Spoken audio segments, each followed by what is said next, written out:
नहीं मिलते हैं। ये जो आज का कार्यक्रम किया, अगर अनुशासन सीखना है और अनुशासित रहना है तो मेरे अग्रज भाई डॉक्टर शिव कुमार जी से सीखना। रामलीला ग्राउंड में केंद्रीय सभा का कार्यक्रम हो रहा था। मंत्री ने टाइम दिया, टाइम हो गया, डॉक्टर साहब ने वही शांति पाठ करा दिया। कहते हैं आपका समय हो चुका है। अनुशासन आना चाहिए। आइए हम सब लोग मिलकर के उस परम पिता परमात्मा को स्मरण करें, नमन करें, धन्यवाद करें, प्रार्थना करें, जिसने रात्रि को आंख बंद करके सुलाया था, सुबह आंख खोल करके उठा दिया।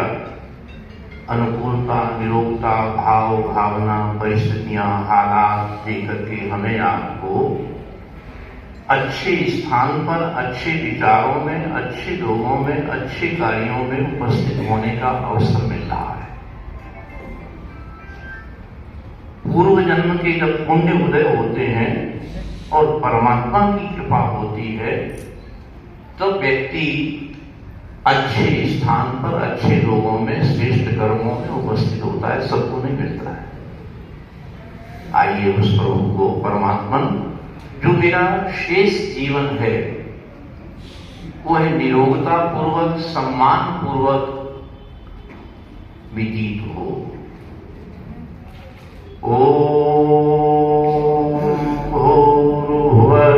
स्वाहा तत्सवितुर्वरेण्यं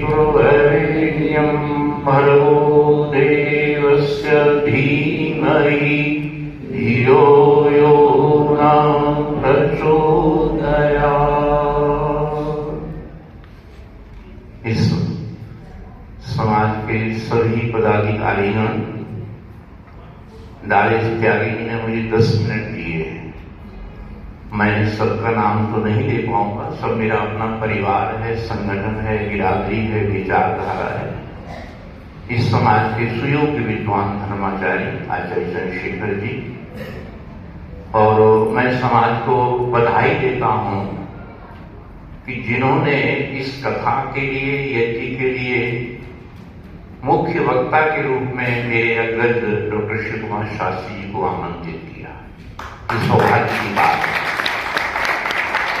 मेरा उनका सन 65 से संबंध है। हम लोग गुरुकुल में भी साथ पढ़े हैं, सदा साथ रहा है। मैं घंटों इनके ऊपर बोल सकता हूं। ये आयु में, अनुभव में, विद्या में और आश्रम में, हम तो दूसरे आश्रम में ही रगड़ रहे हैं। इन्होंने प्रमोशन ले लिया, ये वानप्रस्थी हो गए, वानप्रस्थ आश्रम में। मैं हृदय से उनका स्वागत, सम्मान और अभिनंदन करता हूं। हमारे समय और संस्कृत जगत के जो अहर्निशम दिन रात सेवा कर रहे हैं, डॉक्टर धनंजय जी, आचार्य जी को स्वागत है। इस तरह के जीवन दानी विद्वान कहाँ मिलते? कल ये रोहतक में थे, बहुत अच्छा कल आपने संयोजन किया, बहुत अच्छा बोले थे, मैंने सुना था। हमारे चावला जी, आई जी, हमारे सारे मेरे अपने अपने किसको भूलो। जितेंद्र आर्य जी को मैं निवेदन करूंगा कि आगे आ जाए, कांता जी भी आगे आ जाए। बहुत काम कर रहे हैं जितेंद्र आर्य जी, इनको विरासत है और आपको प्रसन्नता होगी। हमारे डॉक्टर शिव कुमार जी के भतीजे हैं, बहुत बड़ा प्रकाशन का कई संस्थाओं से आई है यहाँ पे, इनका स्वागत कीजिए। ये जो वार्षिक उत्सव किया, मैं उन समस्त महापुरुषों को, दानियों को, सहयोगियों को, मातृशक्ति को, जिन्होंने इस आर्य समाज के बनाने में, चलाने में, बढ़ाने में, विकास में सहयोग दिया है, सबका उनका नमन है, स्मरण है। ये आपका वार्षिक उत्सव है। कुछ बातें डॉक्टर शिव कुमार जितना कोई बेबाक, बेलाग, बिना किसी लिहाज के बोलने वाला मैंने नहीं देखा। ये अभी बहुत कुछ कह गए, इशारे बहुत होते हैं समझदारों के लिए, बहुत कुछ कह गए। ये 3 दिन का क्यों आपने कथा रखी, 7 दिन की क्यों नहीं? क्या परेशानी आ गई? दिक्कत आ गई? ये शॉर्टकट क्यों चल रहे हो?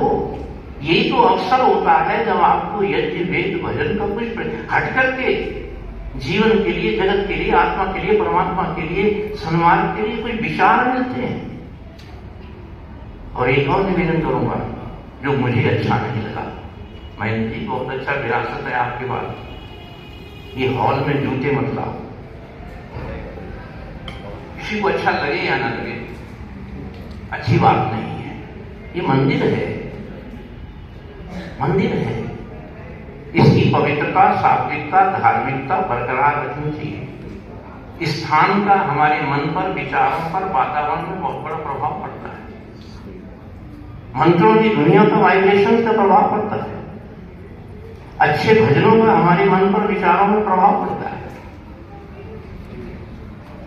इस समाज का बहुत अच्छा उन्नति, प्रगति, विकास हुआ है और बहुत ही प्रमुख स्थान पर है। इस समय इस आर्य समाज को बहुत कुछ करने की जरूरत है। दिक्कत यह है कि हम मूल से हटते जा रहे हैं, कटते जा रहे हैं, दूर से होते जा रहे हैं। जो मुख्य उद्देश्य था, आर्य समाज का मुख्य व्यक्ति है व्यक्ति निर्माण, चरित्र निर्माण, परिवार निर्माण, समाज निर्माण, राष्ट्र निर्माण, फिर कर्मंतो विश्वमार्यम है, वो तो बहुत ऊंचा है। आज भवन बन रहे हैं, व्यक्ति नहीं बन पा रहे। डॉक्टर शिवपाल की पीड़ा बहुत गहरी थी। आज व्यक्तियों के निर्माण की आवश्यकता है। आर्य समाज आज भी तुलनात्मक दृष्टि से, आचार्य धनंजय जी आप तो बहुत बड़े विद्वान हैं, तुलनात्मक दृष्टि से आज भी संसार की विचारधारा का सर्वोच्च कोई धनी है तो आर्य समाज है। वैदिक धर्म में भी हम लोग बहुत भाग्यशाली हैं। वेद की विरासत मिली, दयानंद हमें मिला, हमें यज्ञ मिला, ये हमारी पहचान है। जिसके पास दयानंद है वो फिर भी अपना जीवन गर्वित बना। स्वामी श्रद्धानंद का उदाहरण दे रहे थे, कहां से कहां पहुंचे। संकल्पमय अयम पुरुषः, मनुष्य जैसा संकल्प करता है वैसा बन जाता है। चल साहब, आपका बहुत विरासत है, आपका बहुत धन्यवाद, बहुत शुभकामनाएं, बहुत काम कर रहे हो। जैसा आपने संकल्प किया कि मुझे आर्य समाज में जाना, पहुंच गए ना। संकल्पमय अयम पुरुषः, रात्रि को आपको ट्रेन पकड़नी है, प्लेन पकड़ना है, सब आप सोचते हैं कि मैंने इतने बजे आंख खुल जाए, अलार्म की घड़ी बात को बजाएगी, आपका मन का अलार्म ऐसे बन जाता है। हम लोग बहुत भाग्यशाली हैं जिन्हें ऋषि दयानंद वेद और आर्य समाज का मार्गदर्शन, सो के लुट रहे थे ऋषि, तूने हमें आके, हम लोग बहुत भाग्यशाली हैं। हम लोग जन्मना कोई ब्राह्मण नहीं है, आचार्य जी, है ना, हम सब ब्राह्मण कहलाते हैं ना। इस आर्य समाज ने हमें जीवन दिया है, बुराइयों से, दोषों से, दुर्गुणों से जाने कहां कहां भटक रहे होते। इसलिए मैं कहता हूं त्यागी जी, और धंधे छोड़ करके आर्य समाज के प्रचार में लगो ईमानदारी से। ये जलसा, जरूरत, फोटो, माला, स्वागत, अभिनंदन में हम अपना टाइम निकाल देते हैं। ईमानदारी, देखो ये उत्सव का तात्पर्य है कुछ संकल्प लेना। उत्सव का एक अर्थ होता है कि आज से मैंने कोई नई चीज का संकल्प लेना है, विचार लेना है, हमने अपने जीवन को बदलना है। विचार मनुष्य की सबसे बड़ी संपदा है। अगर परिवर्तन कोई ला सकता है, जीवन को, जगत को, राष्ट्र को, संसार को बना सकता है, तो विचार दे सकता है। ऋषि दयानंद ने संसार को क्या दिए? विचार दिए। आर्य समाज क्या देता है? वेद का एक अर्थ विचार दिए।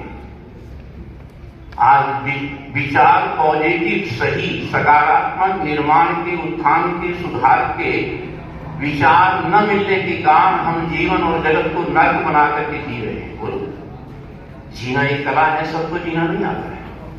जीवन खत्म हुआ तो जीने का ढंग आया, क्षमा बुझ गई तो महफिल में रंग आया। मन की मशीनरी ने तब चलना सीखा जब बूढ़े तन के पुर्जे पुर्जे पर जंग आया। फुर्सत में न सुमिरन का वक्त निकला, फुर्सत में न सुमिरन का वक्त निकला। वक्त तब निकला जब वक्त तंग आया। सोचना चाहिए। हमारे ऐसे कार्यक्रमों में, विचारों में, विद्वानों के विचारों को सुनकर के पेट के पानी को हिलना चाहिए। हम लोग ईगो में, अहंकार में, व्यर्थ की बातों में जुड़े रहे। अपने बारे में सोचो, कहां से चले थे, कहां जा रहे हैं। जीवन का उद्देश्य क्या है? ईट ड्रिंक एंड बी मेरी, खाओ पियो, पेट भरा सो गए, मालिक से ना की बात, मेरे से तो कुत्ता भला जो जागे सारी रात। ये प्रेरणा के दिवस है, टर्निंग पॉइंट है, ये जीवन को बदलने के हैं। लोग कहें कि जब से हम यज्ञ में गए, कथा सुनी है, जब से हमने प्रवचन सुना है, जीवन बदल गया है। बुझा दिया दूसरे दिए को नहीं जला पा रहा है, जलता दिया ही दूसरे दिए को जलेगा। हम दूसरों को जीवन क्या देंगे जब हमारा ही जीवन नहीं है?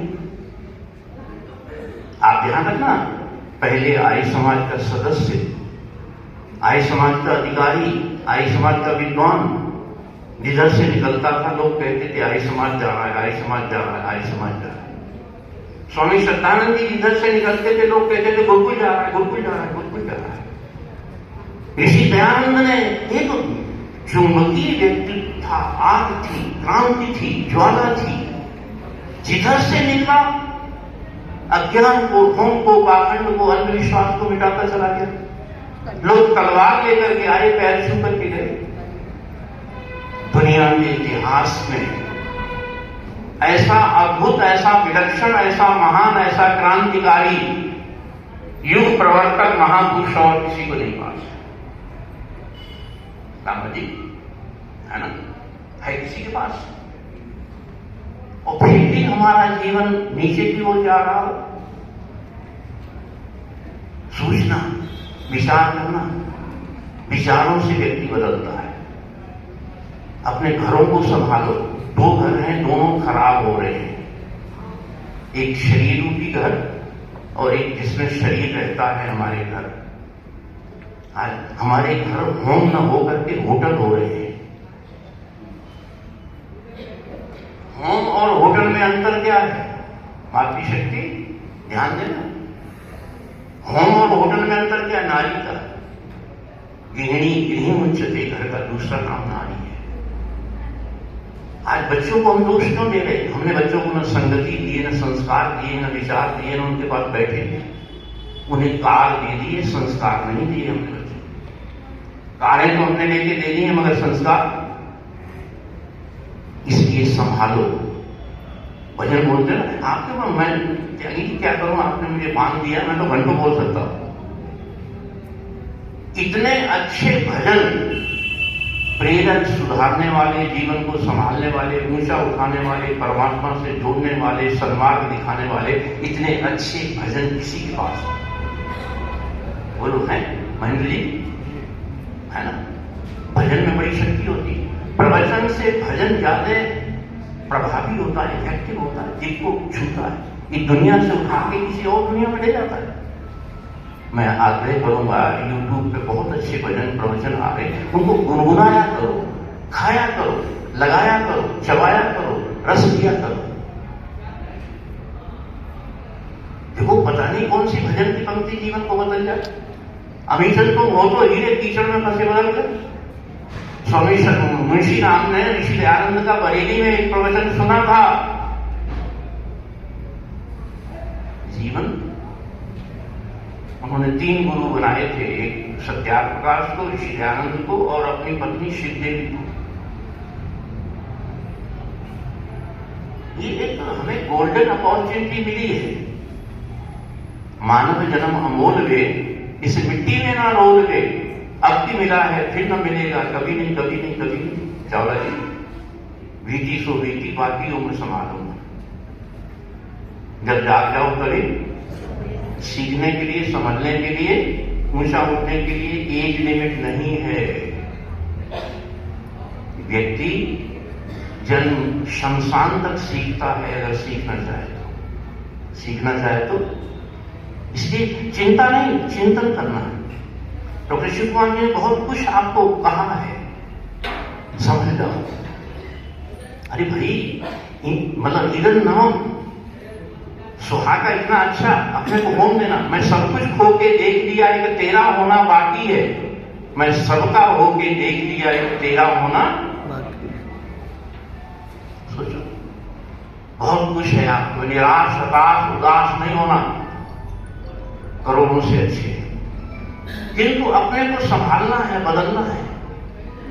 लोग कहें जब से आर्य समाज में गए, चंडीगढ़ में गए हैं, जीवन बदल गया